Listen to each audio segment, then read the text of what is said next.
Hello, welcome to my channel. Here we're gonna discuss right triangles.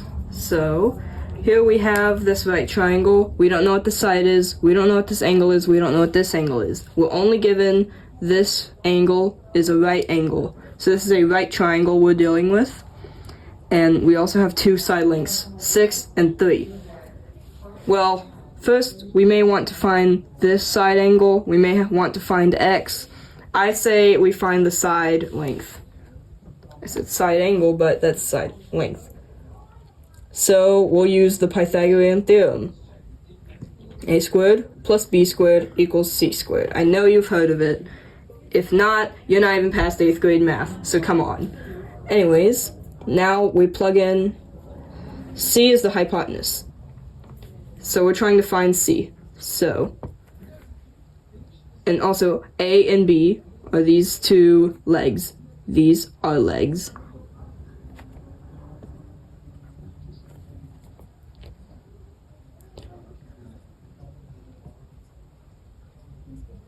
Yeah, I don't really have enough space to write that on here, but that's the hypotenuse.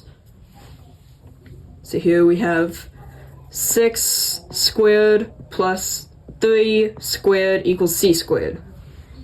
Now, you can't just do, 6 squared plus 3 squared. You can just square root that. That will be just square root of 6 plus 3. That's 9. No, you can't do that, idiot.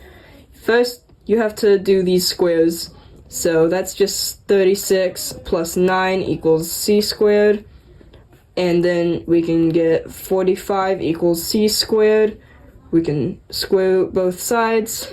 That crosses out the squared. And c equals square root of 45. But if you want to simplify it, it'll be 3 root 5. So we know that c equals 3 root 5. We want to find x. So we can use any of these legs or the hypotenuse. We can use sine of x, cosine of x, or tangent of x. Those are the main 3 functions that you would use in a right triangle. So what does the sine of x equal? Well, sine of x we can use so. That's opposite over hypotenuse. So we use op over hype. That's how I write it, but you can write it fully. I don't want to. Now what is op? This is op. This is hype. And this is adj. Now when do we use adj? We use it for here. Adj over hype. You can remember that by ka. And then here, I wonder what we're going to use here. Op over edge. Now that's opposite over adjacent, opposite over hypotenuse, that's sine x. Cosine of x, that is adjacent over hypotenuse. Can't really read it very well because this is a whiteboard. I'm not very good at writing with these thick markers anyway. Tangent of x is opposite over adjacent, or TOA. And now that we have all these lengths, we can figure out the angle x. So here we will use sine x, which is just sine of x equals, this is opposite, this is hypotenuse, so it'll be 3 over 3 root 5. Which I believe is just 1 over root 5. I'm gonna need to calculate that though. I mean, I'm just an algebra student, so I don't really know. That's root 5 over 5 what? Okay, we'll just roll with 3 over 3 root 5. Anyways, now we can use inverse of sine.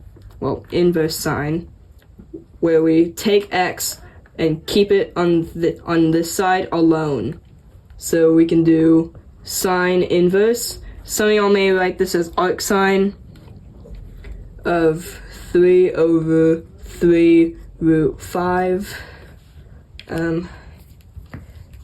That, you can calculate that just using a calculator.